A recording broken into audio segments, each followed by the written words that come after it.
समोर बोलले नाही. चला आता आहे ना, सकाळचे कामं आटोपलेले आहे, स्वयंपाक झाला आहे, नळ आले, पाणी भरून झालं आणि बाकीची आवरासावर झाली. आता मी आहे ना थोडंसं शिवायचं काम करते. पैजामा थोडा छोटा करायचा आहे आणि छोटे मोठे काम आहे, शिवणाचे तर होतच नाही, बागकामामध्येच वेळ जाते.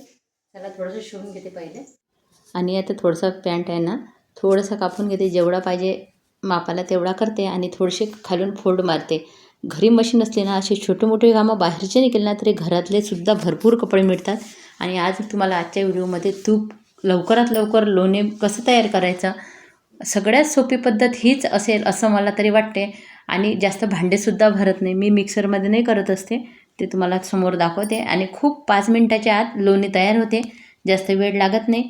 फक्त जी पद्धत सांगते ती तशी जर तुम्ही केली तर. आणि आता बघा इथं थोडीशी फोल्ड करून पॅन्टला घेते. बरेच दिवसाचं थोडंसं शिवायचं होतं पण ते राहूनच जात होतं, पण मी म्हटलं आज पूर्ण शिवण्याचं काम करते. पण हेच एक काम झालं, मग बाकीचे राहून गेले, नंतर करेल, पुढच्या व्हिडिओमध्ये नक्की दाखवेल. आपण जे साय जमा करतो ना ते रात्री बाहेर काढून ठेवायचे, जे काही डब्बा असेल तो, आणि सकाळी असं लोणी करायला घ्यायचं. हे लोणी करायची पद्धत खूप सोपी आहे असं मला वाटते. आणि हे टाकलं लोणी की फक्त रवीच्या साह्याने गोल गोल असं फिरून घ्यायचं. जर तुम्ही एकसारखं फिरवलं तर हे 5 मिनटाच्या आतच माझं लोणी तयार झालं होतं.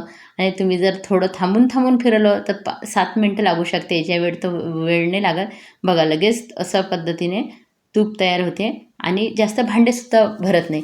नाहीतर आपण जेव्हा तूप करतो ना मिक्सरमध्ये वगैरे, ते मिक्सरचे भांडे चिकट किंवा ते खाली सांडते ते चिकट. पण याच्यामध्ये बघा आपलं एक गंज आणि एक आता आपली रवी. आणि हे रवी काय करायची, नंतर गरम पाण्यामध्ये केली किंवा डाळ वगैरे येणं थोडीशी हे केली की याचं पूर्ण चिकटपणा निघून जाते, म्हणजे भांडेसुद्धा आपले भरत नाही.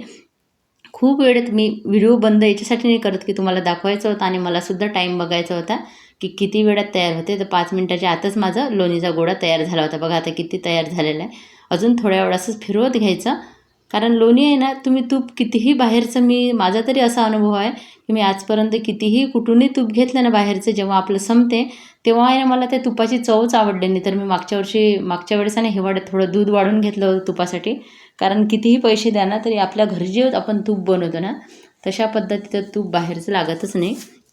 आणि घरच्या तुपाला थोडी वेगळीच चव असते. आणि तुपाशिवाय पदार्थ तर म्हणजे एवढं चांगलं नाही लागत जेव्हा तूप टाकल्यावर चव येते. मला तर तुपाचे पदार्थ खूप जास्त आवडतात, असे तुपातले शेवडी असो किंवा असं काही शिरा वगैरे, पण तुपामधली चव वेगळीच असते. बघा आता आपलं तूप होतच आलं आहे. आता काय करायचं बघा, एक चमचा घेतला, चमच्याच्या साहाय्याने आता 2 वेळा मी पाणी टाकून हे धुवून घेणार आहे. आणि चमच्याच्या साहाय्याने असं हे जे पाणी आहे ना, तर ताक म्हणू शकतो आपण, हे डबल धुते.